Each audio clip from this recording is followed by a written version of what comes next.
तो सांग मैंने चलित वर्ष 2025 मसीह जो मैंने सीटी एग्जाम देइछंती एवं जो मानकर सिलेक्शन है नहीं जो मैंने स्लाइड अप करिसंती निहाती भाव में भिडियोटी को देखंतु कारण सेकेंड सिलेक्शन केते कट ऑफ जीवो एवं कौन कौन प्रोसेस रही केबे डेट बाहर ता विषय में ये वीडियो आपको जनईदेवी।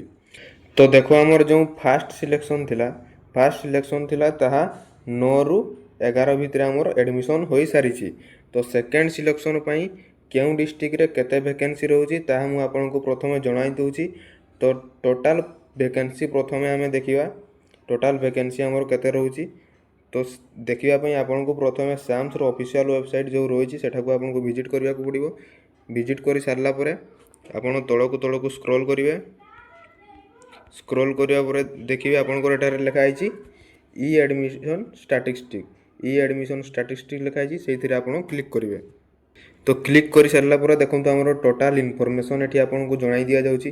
टोटाल इंस्टीट्यूट केते अच्छी 68 एवं इनटेक कैपेसिटी आमर 6550 रही। तो टोटाल देखो एडमिशन हो सारी फास्ट सिलेक्शन रे 4670 जन पिला सिलेक्शन हो सारी। फास्ट सिलेक्शन एडमिशन हो सारी। बर्तमान केते आपंकर सीट वैकेंसी रोची ना 2000 पाखापाखि आपंकर सीट वैकेंसी रोची जोटा कि सेकेंड सिलेक्शन रे पिला मानकु एडमिशन करा जिवो। तो तार कट ऑफ केते रोची एवं क्यों डिस्ट्रिक्ट रे केते वैकेंसी रोची ता मध्य आपको जणाई दूची। तो चलंतु देखिबा क्यों डिस्ट्रिक्ट रे केते आपंकर वैकेंसी रोची।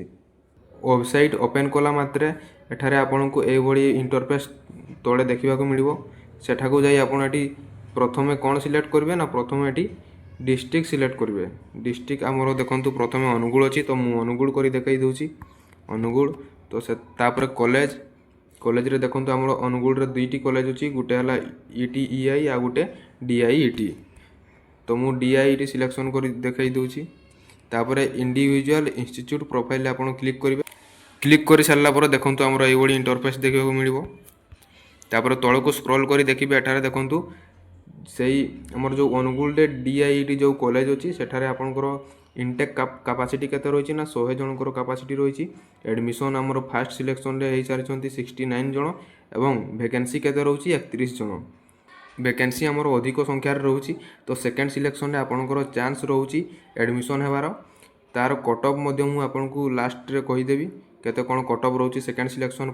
तो यही भाव में आपण निजर मन पसंदर डिस्ट्रिक्टर कॉलेज रो केते वैकेंसी रोची आपण देखि पारिबे एवं सेकेंड सिलेक्शन अप्लाई करि पारिबे। तो चलंतु मु आउ गोटे डिस्ट्रिक्ट रो करी देखई दूची। तो देखंतु मु आउ गोटे डिस्ट्रिक्ट सिलेक्ट करची बालेश्वर। कॉलेज आपनकर प्रथम दे दूची DIET Remuna. Individual institute profile ले क्लिक करेंगे। क्लिक कर सारा पर देखो आमर 77 जन सेठारे एडमिशन हो सारी फास्ट सिलेक्शन रे। वैकेंसी आमर देखो 23 रही। तो वैकेंसी अधिक संख्यार रोची। तो सेकेंड सिलेक्शन रे आपनकर चांस टिके अधिक रही। जदि भल मार्क अच्छी तेज चांस टिके अधिक रही। तो सेकेंड सिलेक्शन रो आमर एक्सपेक्टेड डेट मु लास्ट आपको जनईदेवी। तो यहाँ पर जाना चलतु आमर केते एक्सपेक्टेड कट ऑफ रोची सेकेंड सिलेक्शन। तो प्रथम देखो आमर कैटेगरी तापर आमर आर्ट्स स्ट्रीम तापर साइंस स्ट्रीम। तो प्रथम आमर UR कैटेगरी देखा आर्ट्स स्ट्रीम आमर 37 रोची साइंस आमर 41 रोची। से हिपरि SC BC और OBC आर्ट्स 36 साइंस 40। से हिपरि ST मानक 32 रोची आर्ट्स और साइंस पिला मानक 32 रोची।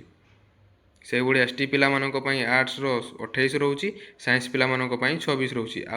तो 20 रु 25 भितर आमर सेकेंड सिलेक्शन रो अप्लाई स्टार्ट हो तार 2-3 दिन भितर 2-3 दिन पर आपंकर एडमिशन स्टार्ट हो। तो सेकेंड सिलेक्शन बाहर कौन करेंगे एवं तापर एडमिशन प्रोसेस कौन रही कौन कौन डॉक्यूमेंट दरकार से सब विषय जानापी आम चैनल टी निश्चय भाव में सब्सक्राइब कर रखिथे।